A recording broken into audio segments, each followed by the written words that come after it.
நமது கலாச்சாரம், நமது பண்பாடு எப்போதும் நம்முடன் நீடித்து இருக்கும்.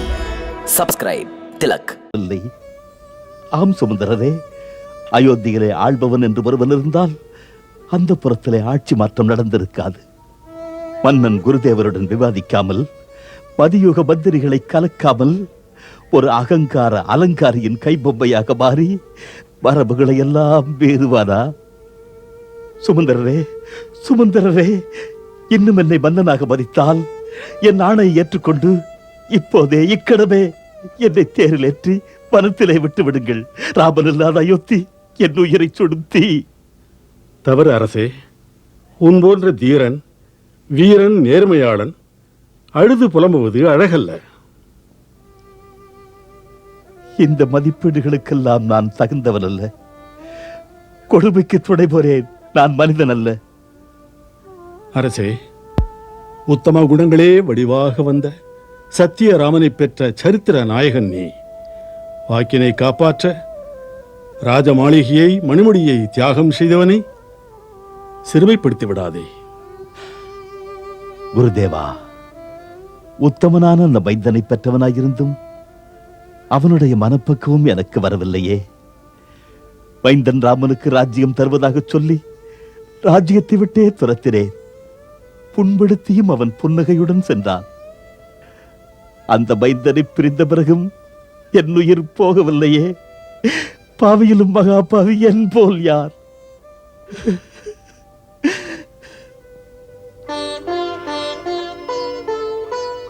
என் இறைவா, என் வாழ்நாளில் சிறிதாவது சீரிய பணி செய்திருந்தால் ராமனுக்கு பதிலாக எனக்கு கானக வாசம் கொடு. இந்த மாளிகை வாசம் எனக்கு தாங்கவில்லை, தாங்கவில்லை.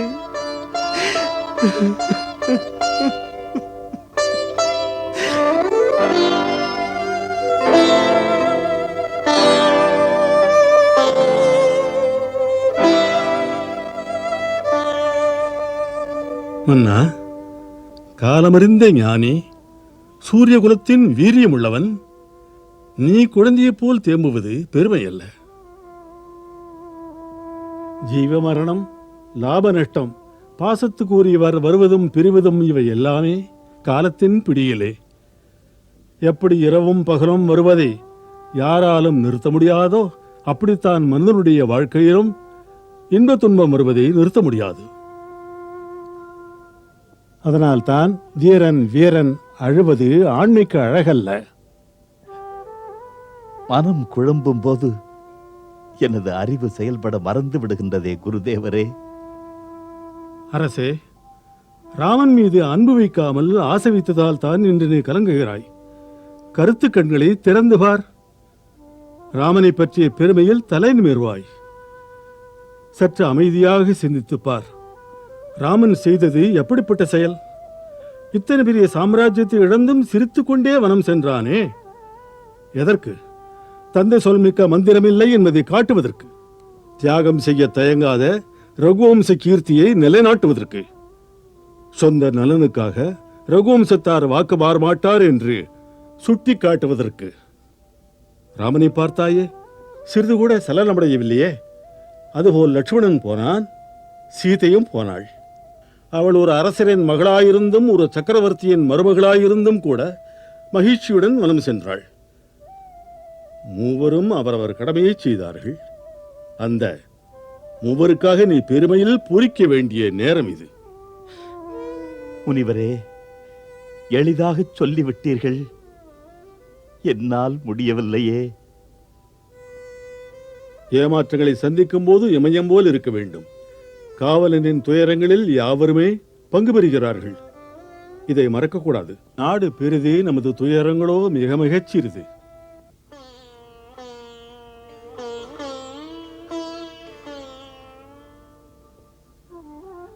என் மன்னவா, ஸ்ரீராமனும் மீண்டும் மீண்டும் சொன்னது இதுதான். அன்பு தந்தையே, மைந்தன் ராமனுக்காக வருந்தாதீர்கள். உங்கள் வேதனை என்னை சுட்டுவிடும். ராஜ்யம் இழந்தது என்னை புண்படுத்தவில்லை என்று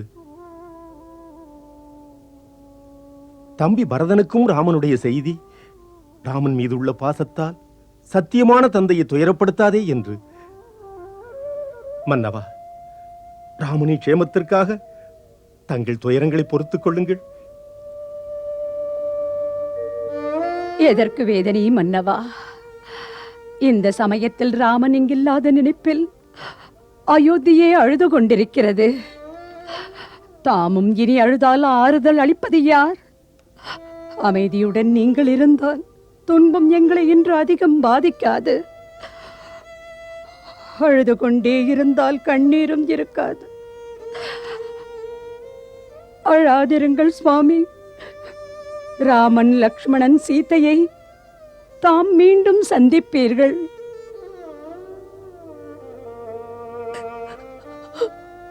கலங்காதீர்கள் மன்னவா, கலங்காதீர்கள்.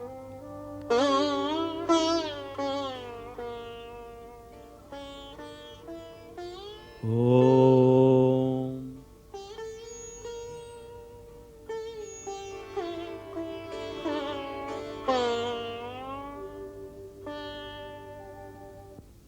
ராணி, ராணி, பயமே இல்லை, பயமே இல்லை.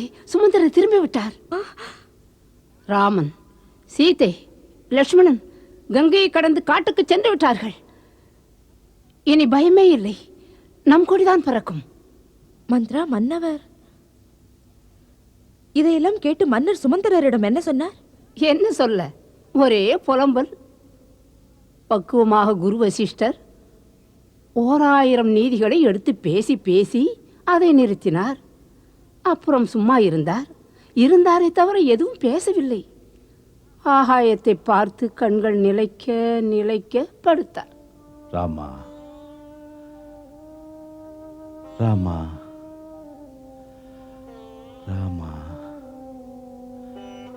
ராமா, ராமா, ராமா, ராமா,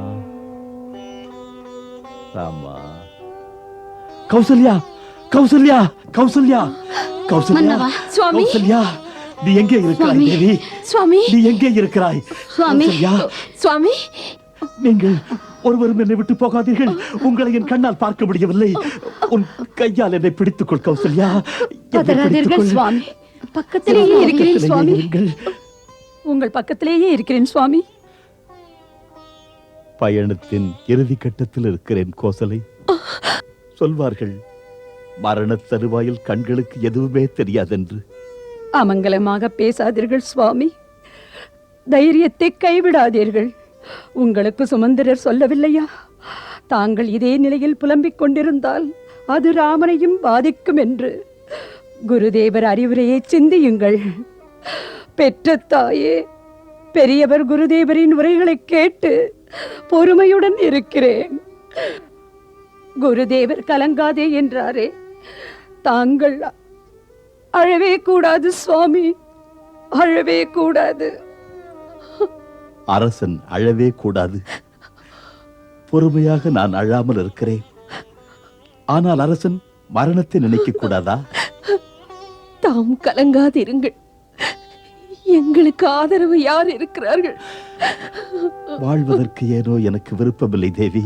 அப்படியெல்லாம் நீங்கள் பேசக்கூடாது சுவாமி, பேசவே கூடாது. கர்ம பலனை யார் மாற்றுவது ராணி? முன் செய்த தீவனையின் பலனை அவன் அனுபவித்துத்தான் தீர்வான். உலகாளும் சக்கரவர்த்தியானாலும் அவனுடைய ஆற்றல், அவன் செய்த தர்மத்தின் பலன் கர்ம பலனை அனுபவிப்பதிலிருந்து அவனை காப்பாற்றாது. இதுதான் விதியின் விளையாட்டு. கர்மா சக்தி மிக்கது. அதன் எதிரே எந்த ஒரு சக்தியும் செயல்படாது. அன்று அந்த அந்தக முனிவர் வெந்த நெஞ்சத்துடன் சாபம் தந்தார். அவரைப் போலவே மகனை பிரிந்து வடிவேன் என்று முன் செய்த பாவத்தின் முடிவுகளை சந்திக்கும் நேரம் நெருங்குகிறது.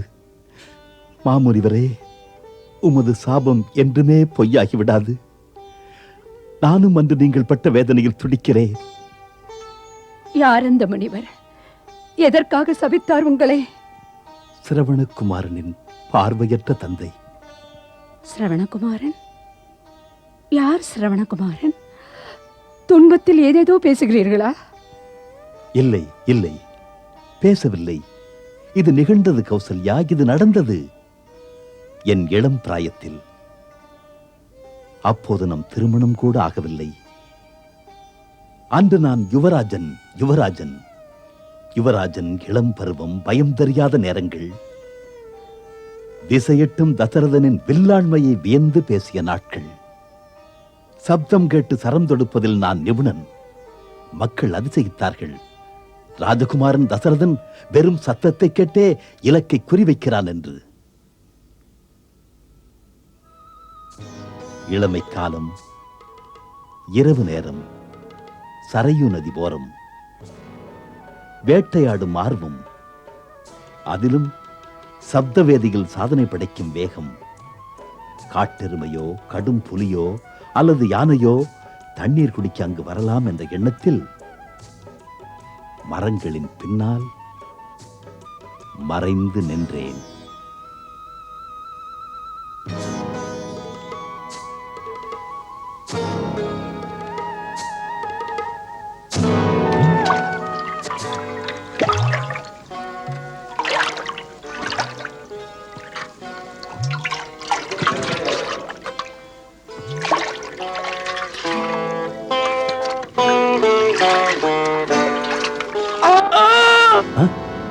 மனித குரல்.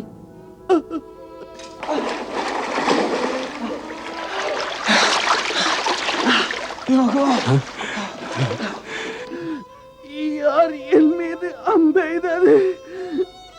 நான் யாருக்கும் தீங்கு செய்ததில்லை. ஆண்டவரே, என்ன இது?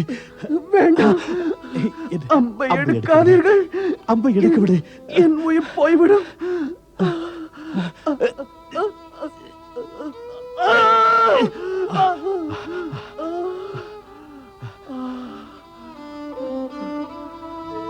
என் குற்றம் என்ன? ஒன்றுமறியாத என்னை நீங்கள் இப்படி கொலை செய்ய காரணம்? முனிகுமாரனே, பாராமல் செய்துவிட்டேன். பாராமலா? ஒரு நிரபராதியின் மரணத்திற்கு காரணமானவர் பேசுவதா? தபஸ்வியின் மைந்தனே, உன்னை நான் எப்படி நம்ப வைப்பது? இது எதிர்பாராமல் நடந்துவிட்டது. ரகுவம்சத்தார் சொப்பனத்தில் கூட யாருக்கும் தீங்கிழைக்க மாட்டார்கள். ரகுவம்சமா? தசரதன், அயோத்தியின் யுவராஜன். யுவராஜா தசரதர் யுவராஜராயிருந்தும் இப்படி பொறுப்பின்றி. பாவத்திற்கு பரிகாரம் சொன்னால் என் உயிரை நான் வழங்கியாவது உன் உயிரை காப்பாற்றித் தருவதற்கு காத்திருக்கிறேன். வேண்டாம் யுவராஜா, அது வேண்டாம். கொடுமையான உங்கள் பானம் பட்ட அனாதையாக நான் சாகின்றேன். பாவமறியாத என் பெற்றோர்க்கு கண்ணில்லை, பக்கத்துணை யாரும் கிடையாது. அவர்களால் நடக்க முடியாது. நான் மடிந்து விட்டால் அவர்களும் மடிந்து விடுவார்கள். பாவம், அவர்களுக்காக தண்ணீர் எடுக்க வந்தேன். மகன் செய்த பாவம் பெற்றோரையும் பாதிக்கிறது. யாரை குறை சொல்ல? என்னை படைத்தவனே, பெற்றோரின் தாகத்தை தீர்க்க முடியாது என்னையும் ஏன் படைத்தாய்? பிள்ளை இருந்தும் அவர்களுக்கு சேவை செய்ய முடியவில்லை. பிள்ளை இருந்தும் அவர்களுக்கு சேவை செய்ய முடியவில்லை. என்னை மன்னித்து விடு, மன்னித்து விடு முனிக்குமாரனே. பரிவு காட்டி என்னை மன்னித்து விடு. நான் மன்னிப்பது அழகில்லை உங்களுக்கு. துணை இழக்கும் என் பெற்றோர்களிடம் சென்று அவர்களின் முன்னால் மறைக்காமல் சொல்லுங்கள். அந்த நல்லவர்களிடம் மன்னிப்பு கேளுங்கள். நல்லவர்களின் நெஞ்சம் நொந்து புண்படுமேயானால் தெய்வமும் துணை வராது. அவர்களின் தாகம் தீர்க்க உடனே புறப்படுங்கள். என் செய்ய பிறவி தந்த பெற்றோர்க்கு என் சேவை இவ்வளவுதான். யுவராஜா, யுவராஜா, வேறு வழியில்லை. உரிமையுடன் ஒரு பிரார்த்தனை. மரணம் அழைக்கிறது, பாசம் இழுக்கிறது. பாவம், தாகமோடு இருக்கும் என் தாய் தந்தைக்கு இந்த தண்ணீரை அருந்துவதற்கு கொண்டு போய் கொடுங்கள். மறக்காமல் மறுக்காமல் தண்ணீரை கொண்டு போய் கொடுங்கள். அவசியம் கொண்டு போய் கொடுங்கள்.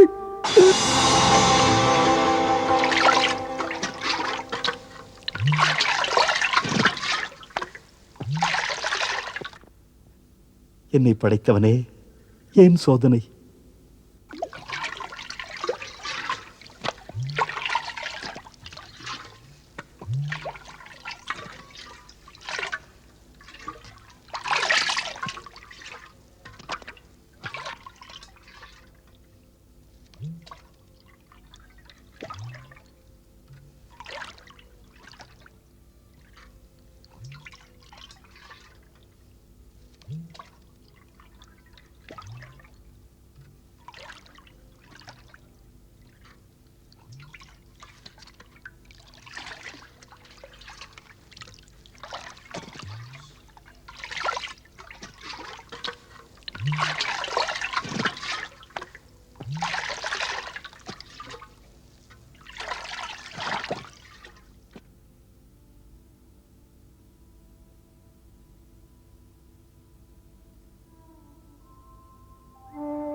என் மகன் ஏன் இன்னும் வரவில்லை? அருகில் தண்ணீர் இருந்திருக்காது.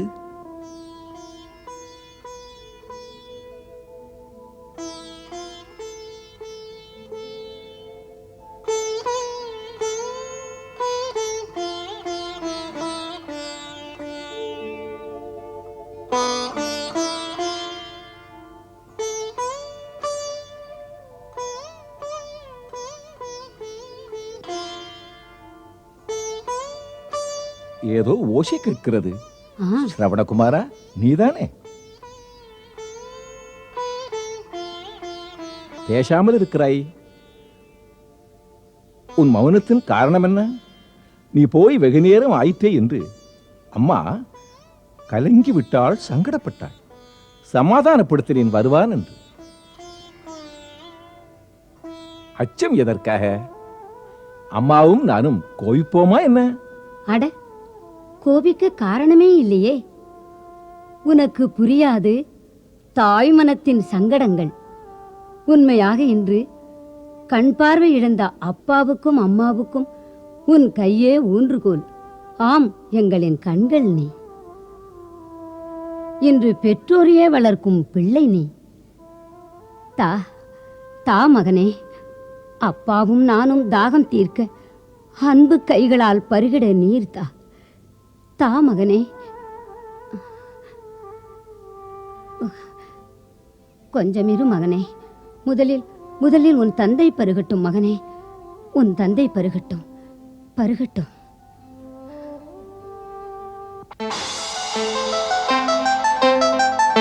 யாருடைய கை இது? என் மகன் கை போல் இல்லையே. சொல், சும்மா இருப்பதேன்? எப்படி சொல்வேன் முனிவரே, உங்கள் மகன் இல்லை என்று? சொல்வது உண்மையா? வந்தது யாரென்று சொல். அயோத்தி அரசனின் மைந்தன் தசரதன். அப்படியானால் என் சிரவணன் எங்கே? சொல், என் மகன் எங்கே? தாம் தாம் தண்ணீர் அருந்துங்கள். உங்கள் மகன் அனுப்பினான். இல்லை, அவன் வராமல் தண்ணீர் குடிக்க மாட்டோம். நீ போய் மகன் சிரவணகுமார் எங்கிருந்தாலும் அழைத்து வர வேண்டும். அவனிடம் சொல்லு, உன்னுடைய பெற்றோர்கள் தாகத்தினால் பரிதவித்துக் கொண்டிருப்பதாக. அவனுடைய கையினால் தண்ணீர் பருக வேண்டும் என்று சொல்லு. போய் வாப்பா. அவனை அழைக்க முடியாது, அவன் வரவும் முடியாது தாயே. ஸ்ரவணன் சென்று விட்டான். சென்றானா? எங்கே சென்றான்? இல்லை இல்லை, நீ பொய் சொல்கிறாய். அவன் சொல்லாமல் போகவே மாட்டான். நீ சொர்க்கத்தை தந்தால் கூட தன் பெற்றோரை பிரிந்து செல்லவே மாட்டான். மங்களம் தருபவள் மாதா சீதை, மன்னவன் ராமனின் அன்பு போதை.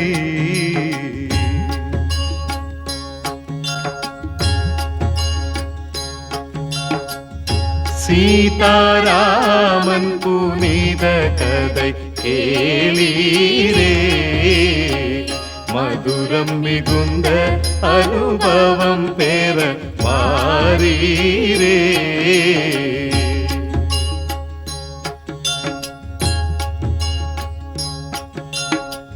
கருத்துகள் நிறைந்திடும் காவியம் காணீரே, கடமை பண்